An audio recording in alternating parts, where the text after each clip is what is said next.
Why do we see a disproportionate number of men opposing trans women's rights? Is it merely a coincidence or something deeper?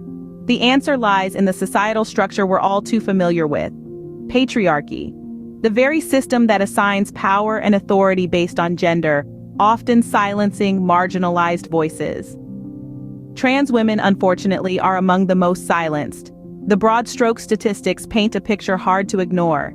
They tell a tale of a majority of men standing in opposition to the rights of trans women. But why is this the case? Is it a lack of understanding, or is it fear? Perhaps it's a cocktail of both. It's important to recognize that this opposition is not a result of individual choices alone. It's a systemic issue rooted in the foundations of our societal structure. To truly comprehend this opposition, we must take a deep dive into the roots of patriarchy and its effects on society. Could fear and misunderstanding be driving this opposition? Let's delve into that. Often, fear is born from the unknown, the unfamiliar. And when it comes to trans issues, many people are sailing in uncharted waters. This lack of familiarity, this absence of understanding can sometimes morph into fear, and fear can fuel opposition and prejudice. There have been numerous studies that draw a straight line between lack of knowledge about trans issues and opposition to trans rights. It's a correlation that can't be ignored. The less people know, the more they fear and the more they resist. But here's the silver lining. Knowledge can change that. With understanding comes empathy, and with empathy comes acceptance. By educating ourselves and others, we can replace fear with awareness, prejudice with acceptance. Knowledge is power. And in this case, it can be the power to break down barriers of prejudice and fear. Toxic masculinity, a term often heard, but what does it have to do with the opposition against trans women? The phrase toxic masculinity refers to the socially constructed attitudes that describe the masculine gender role as violent, unemotional, and sexually aggressive. It's a cultural concept of manliness that glorifies stoicism, strength, virility, and dominance. And that's often detrimental to mental health. Now, how does this concept tie in with the opposition to trans women? Well, the rigid gender norms that toxic masculinity upholds can lead to opposition against anyone who defies these norms. Trans women, by their very existence, challenge the traditional binary view of gender that toxic masculinity clings to. This disruption of norms can lead to a backlash fueled by fear and misunderstanding, often manifesting as hostility and discrimination.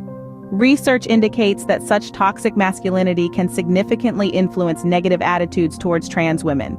For instance, a study conducted in 2022 found that men who adhere strongly to these toxic masculine norms were more likely to express negative views about trans women. But remember, toxic masculinity doesn't just harm those who defy gender norms, it also restricts those who perpetuate it. The pressure to conform to these harmful stereotypes can lead to psychological distress, societal and familial conflict, and even violence.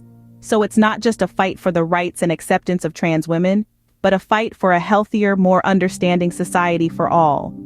Toxic masculinity doesn't just harm those who defy gender norms, it also restricts those who perpetuate it.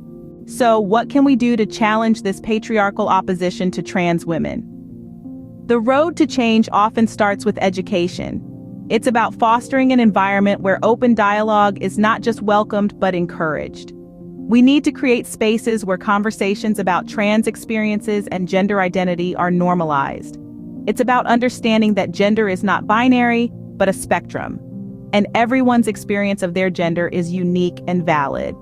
Education is more than just formal schooling. It's about challenging our own biases, questioning the stereotypes we've been fed, and being willing to unlearn and relearn. It's about understanding that our prejudices are often rooted in a lack of knowledge and fear of the unknown. But education alone is not enough. We all have a role to play in challenging toxic masculinity. This doesn't mean vilifying all men, but rather confronting the harmful behaviors and attitudes that uphold the patriarchy and limit us all. It's about promoting a culture of acceptance where people are valued for who they are, not the gender they were assigned at birth. We all have a responsibility to stand up against prejudice. We need to use our voices to support and uplift the trans community, to call out discrimination when we see it, and to challenge the harmful narratives that perpetuate transphobia. Change begins with understanding and empathy. It's time to break down the walls of prejudice and build a society that acknowledges and respects all its members.